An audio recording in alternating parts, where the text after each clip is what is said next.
Man tries to kick my gramma out of her house, take the property. Obligatory on mobile, so apologies for the formatting. The main characters, and Karen, a.k.a. my grandma GM, my grandpa PJ. So this started last summer. I was living out of town at the time, but about to move back home. I was going to move into the property, so I definitely have a personal stake in what goes on there. BM is talking about how my grandpa PJ has been working on the guest house I'd been moving into. A little background, her property is 12 acres out in central Texas, hilly but close to a couple major cities, so very, very valuable. IK was at the time mostly out of the family loop due to some earlier unrelated drama a couple years back. She shows up one day with her husband in tow looking to help out. She and GM haven't been on the best terms, but knowing that AK has experience with houses and her husband with construction, she lets them into helping with fixing up the house. This was AK's in. Almost immediately she started speaking to PJ in private, saying all sorts of stuff. She told him that GM was a drunk, going crazy in her old age, she's 80, and that he should kick her out. Unfortunately, him being 85 and somewhat impressionable, actually listened and started to kick GM out. GM actually packed her bags and was leaving for a hotel the next town over before he ran out and started apologizing. She left for a few days and came back.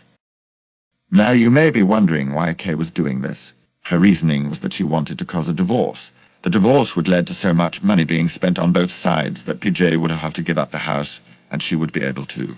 1, live in a nice house out in the country worth a decent bit of cash, and 2, move her son into the guest house. The guest house that was specifically being fixed for me when I came back to town after a few years away.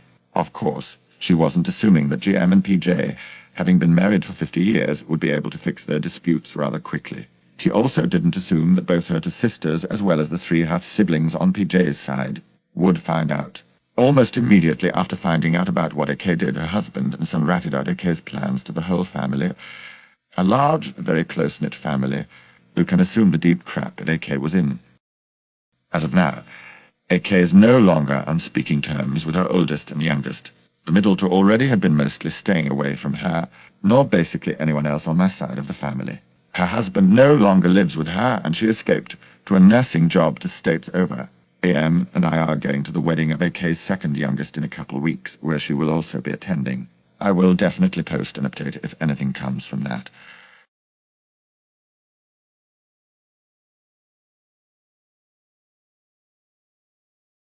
EPs have slight meltdown in the ER. Some background. I'm a male RN and work in the emergency room of a medium-sized hospital. I mostly work nights. In Germany, you get more money when you work night shifts. Q's the time and night shifts are longer than normal day shifts. We work 3 different shifts: morning from 5:30 a.m. to 2 o'clock p.m., day from 11:30 a.m. to 8 o'clock p.m., and the night shift from 7 o'clock p.m. to 6 o'clock a.m. So I've got some stories. At nights the real shit happens. That happened pre-COVID, so no mask, visitors were allowed, yada yada.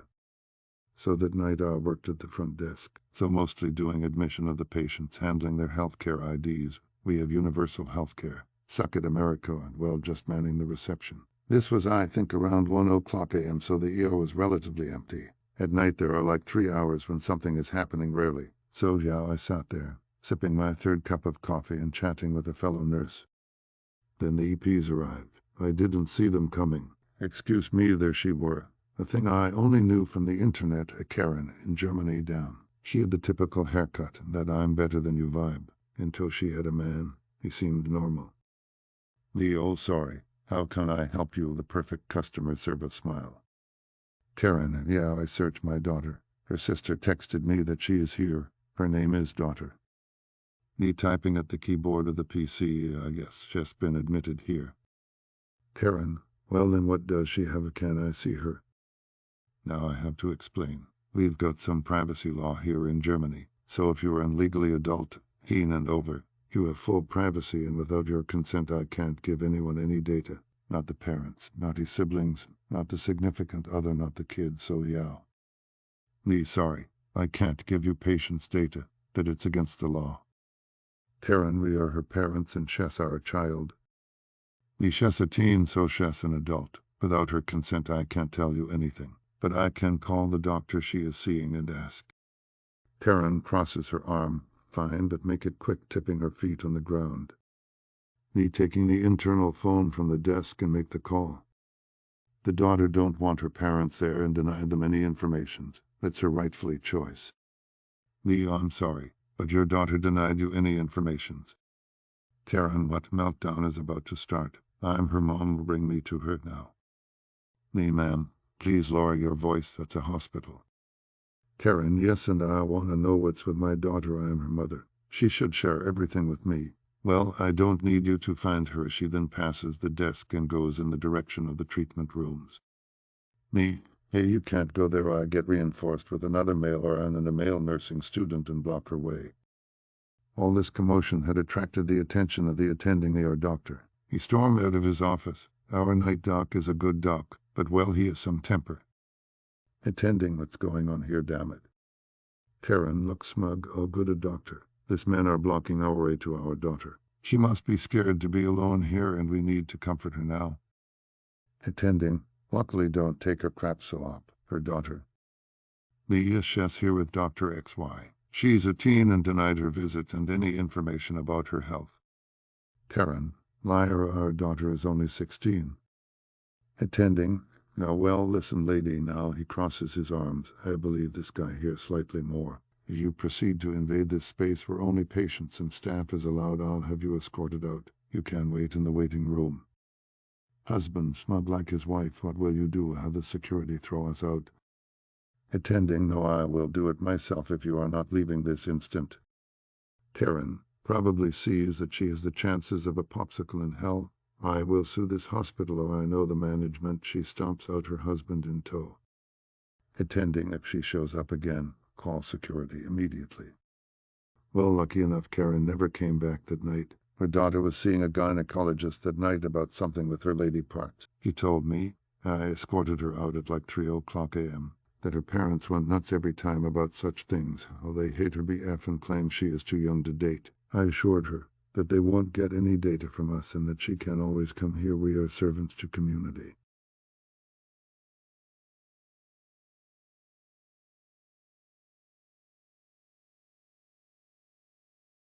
No, it won't ruin my relationship with my uncle for you. My uncle was a late whoops baby, so he and I are moderately similar in age. Out of everyone in the family, he and I have the closest relationship, especially now that I'm an adult and have more control over how often I can see him.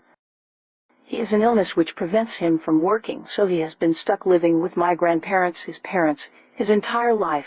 They are abusive, manipulative as holes and have been for as long as anyone can remember. Because of this, to say my uncle does not care for them is putting it lightly.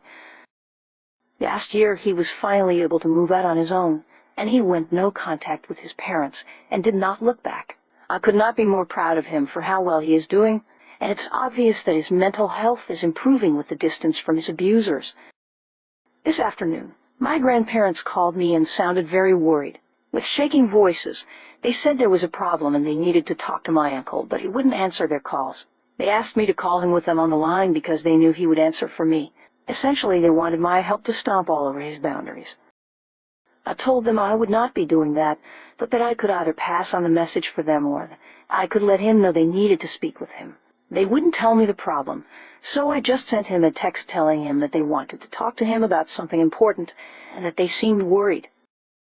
Turns out, it was all a ploy. He ended up calling them, and there wasn't actually an issue at all, just a minor update they wanted him to know. They wanted me to break his trust and ruin our relationship so that they could more easily disrespect him.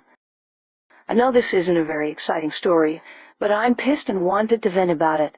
This seemed like an appropriate place to do so.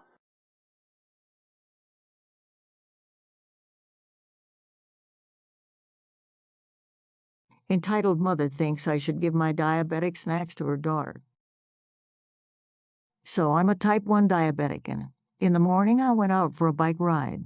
As I'm a diabetic, I always bring snacks with me in case I go low or get hungry. I bring a juice box, a few glucose tablets, to Fruit Chew bars and to granola bars. Just enough for me to be able to correct my blood sugar twice and have a small snack. As I was biking home, I passed someone sitting on the ground who looked like they were kin to distress, so I pulled over to ask if they were okay.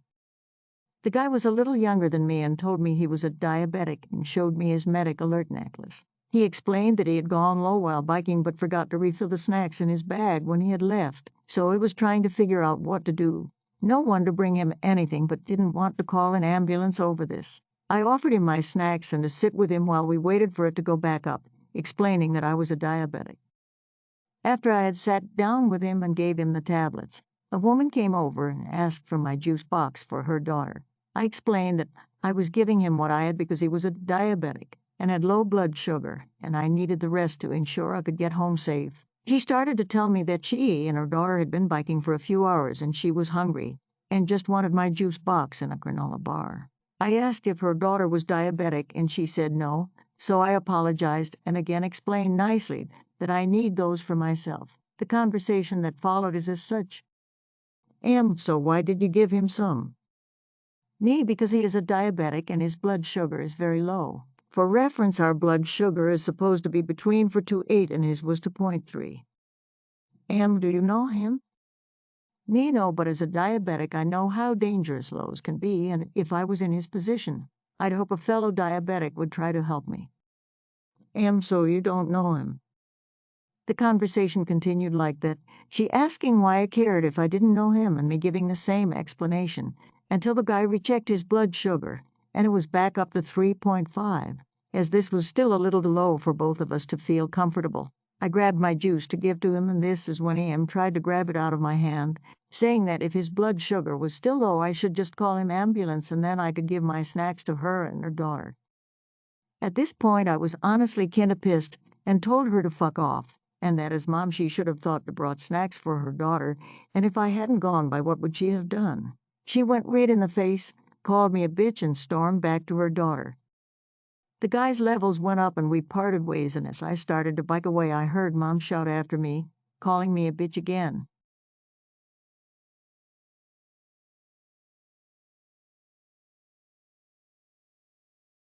Check out my other great videos.